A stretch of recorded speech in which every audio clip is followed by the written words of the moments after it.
आपका हमारे चैनल पर। मैं हूं आपके साथ शिप्रा सैनी। महाराष्ट्र से बड़ी खबर है। महाराष्ट्र नवनिर्माण सेना के अध्यक्ष राज ठाकरे ने प्रधानमंत्री नरेंद्र मोदी की तारीफ की है, तो वहीं एनसीपी प्रमुख शरद पवार पर करारा पलटवार किया है। राज ठाकरे ने कहा है कि नरेंद्र मोदी जाति धर्म के आधार पर नहीं बल्कि विकास के मुद्दे पर प्रधानमंत्री बने हैं। तो महाराष्ट्र में मनसे प्रमुख राज ठाकरे के एक बयान ने एक बार फिर से सियासी खेमों में हलचल पैदा कर दी है। राज ठाकरे ने प्रेस कॉन्फ्रेंस करते हुए प्रधानमंत्री नरेंद्र मोदी की तारीफ की, तो वहीं एनसीपी प्रमुख शरद पवार को करारा जवाब दिया है। राज ठाकरे ने एक बार फिर एनसीपी को जवाब देते हुए कहा है और इस बात को दोहराया है कि एनसीपी के गठन के बाद महाराष्ट्र में जातिगत पहचान का मुद्दा बड़ा हो गया है। उन्होंने बीते 99 सालों का जिक्र किया और कहा कि उससे पहले महाराष्ट्र में जातियां थीं, लेकिन 99 के बाद जातियों के बीच नफरत बढ़ी है, यानी जातिवाद की जो राजनीति है वो महाराष्ट्र में शुरू हो चुकी है।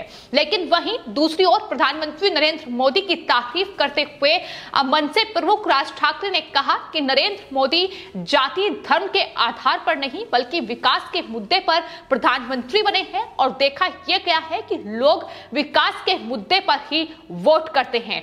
तो ये राज ठाकरे का बड़ा बयान सामने आया है और जाहिर तौर पर यह बयान इसलिए भी अहम है क्योंकि आने वाले वक्त में महाराष्ट्र में बीएमसी के चुनाव होने हैं और उससे पहले राज ठाकरे की जो तमाम बयान सामने आ रहे हैं, जिस तरीके से वो प्रधानमंत्री नरेंद्र मोदी की तारीफ कर रहे हैं और बीजेपी की खुलकर तारीफ करते हैं, उनके कार्यों की सराहना भी उनके द्वारा की गई है। और हाल ही में आपको बता दें, राज ठाकरे ने चंद्रकांत पाटिल जो कि बीजेपी प्रदेश अध्यक्ष हैं महाराष्ट्र के, उनसे मुलाकात भी की और लगातार ये कयास लगाए जा रहे हैं कि अब राज ठाकरे और बीजेपी जो है वो महाराष्ट्र में बीएमसी चुनाव से पहले एक हो सकते हैं, गठबंधन हो सकता है, साथ आने की जो गुंजाइश है कहीं ना कहीं वो पूरी तरीके से उनके बयानों में झलक रही है।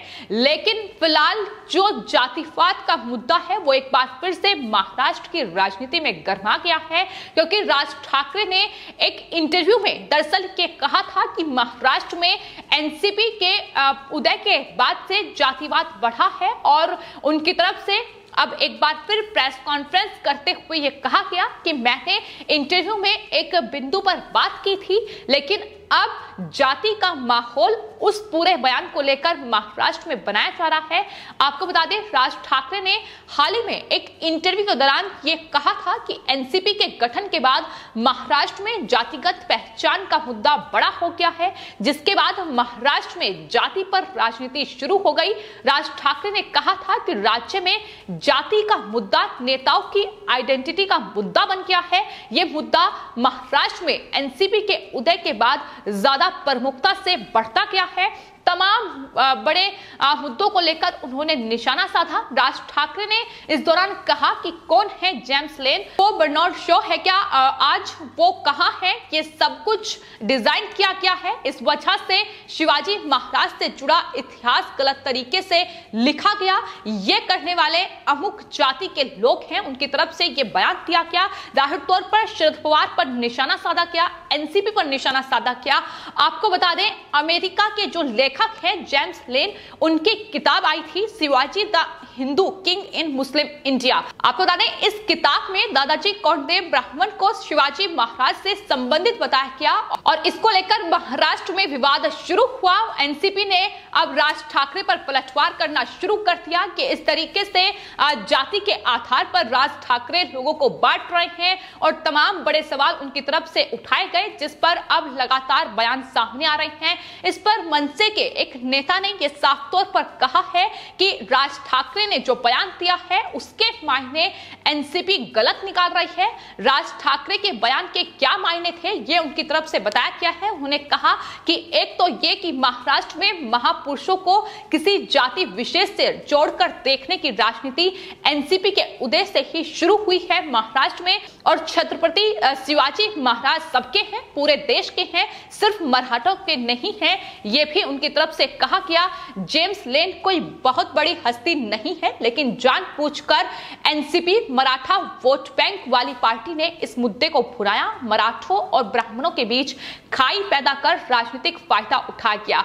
आपको बता दें, जो किताब आई थी दरअसल उसको लेकर वहां एनसीपी ने पूरी तरीके से राजनीति करने की कोशिश की, जिसको लेकर अब एक बार फिर से महाराष्ट्र में यह मुद्दा गरमाया है और राज ठाकरे ने अब एनसीपी पर जातिवाद की राजनीति एनसीपी करती है। और जिस तरीके से महाराष्ट्र में एनसीपी का उदय हुआ, उसके बाद महाराष्ट्र में कहीं ना कहीं जाति के आधार पर लोगों को बांटा गया, उनके बीच खाई पैदा करने का काम एनसीपी ने किया। ये तमाम बड़े आरोप थे जो राज ठाकरे लगाए। उसके बाद शरद पवार ने राज ठाकरे के इस बयान पर पलटवार किया। शरद पवार ने कहा कि प्रबोधनकार ठाकरे समाज सुधारक थे और ब्राह्मणवाद के खिलाफ थे। और इस पूरे मामले पर संभाजी ब्रिगेड के प्रदेश अध्यक्ष प्रवीण गायकवाड़ ने भी राज ठाकरे पर निशाना साधा। उन्होंने कहा कि राज ठाकरे को जिस तरह से बाबा साहेब पुरंदरे ब्राह्मण चिंतक, जिन्होंने छत्रपति शिवाजी महाराज की गाथाएं लिखी और उनके उत्थान में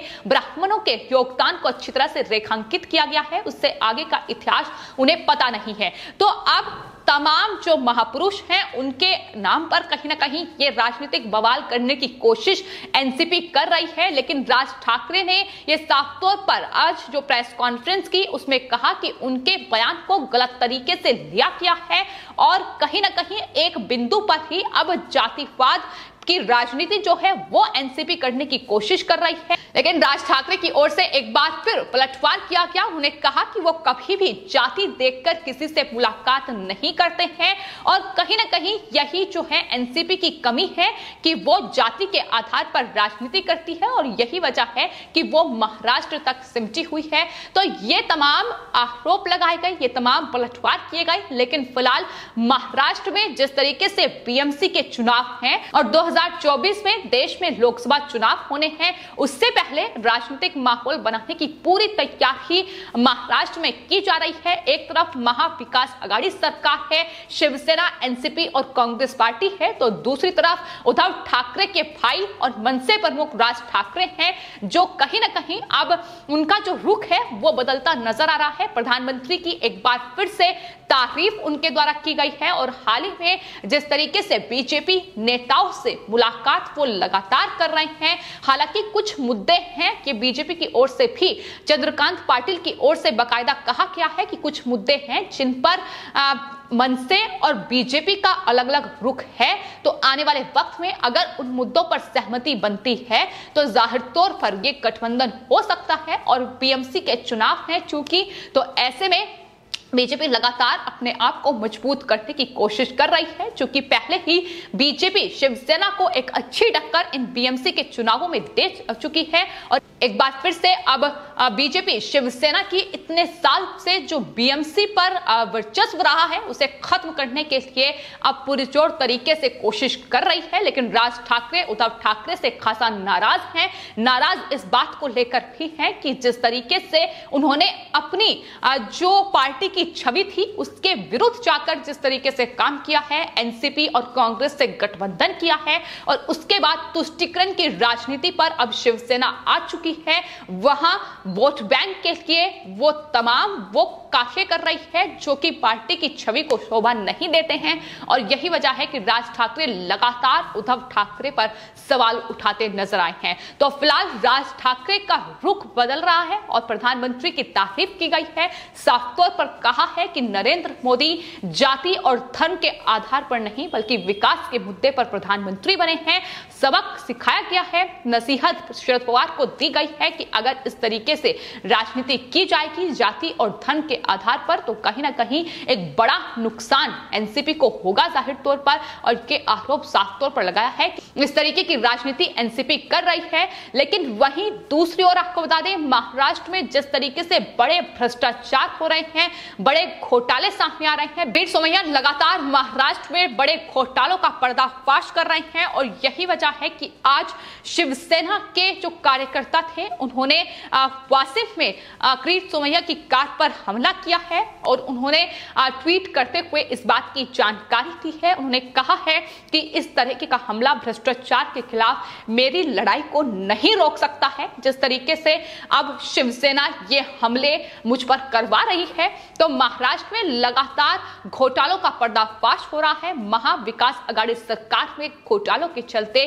कहीं ना कहीं मुश्किलें बढ़ रही हैं। उद्धव ठाकरे की बढ़ रही हैं, शरद पवार की बढ़ रही हैं, लेकिन इस तरीके से अब बीजेपी नेताओं को निशाना बनाया जा रहा है। आपको बता दें 100 करोड़ के बड़े घोटाले का पर्दाफाश किरीट सोमैया ने किया था। उन्होंने बताया था कि बालाजी पार्टिकल्स बोर्ड कारखाना में जो वासिम में है उसमें 100 करोड़ रुपए का घोटाला हुआ है और वहां उनकी कार पर हमला किया गया। साफ तौर पर वो वीडियो भी सामने आया है जिसमें शिवसेना के ये तमाम कार्यकर्ता, महाविकास आघाड़ी सरकार के तमाम कार्यकर्ता इस तरीके से उनकी गाड़ी पर पत्थर बरसा रहे हैं और जाहिर तौर पर महाराष्ट्र की पुलिस भी मौजूद है, लेकिन बावजूद उसके उनकी कार पर शाही फेंकी गई और ये इस तरीके से पत्थर बरसाए गए। तो ये है महाराष्ट्र में फिलहाल महाविकास आघाड़ी सरकार में जिस तरीके के हालात महाराष्ट्र में बने हुए हैं। लेकिन फिलहाल महाराष्ट्र में अब आने वाले वक्त में बीएमसी के चुनाव होने हैं और उससे पहले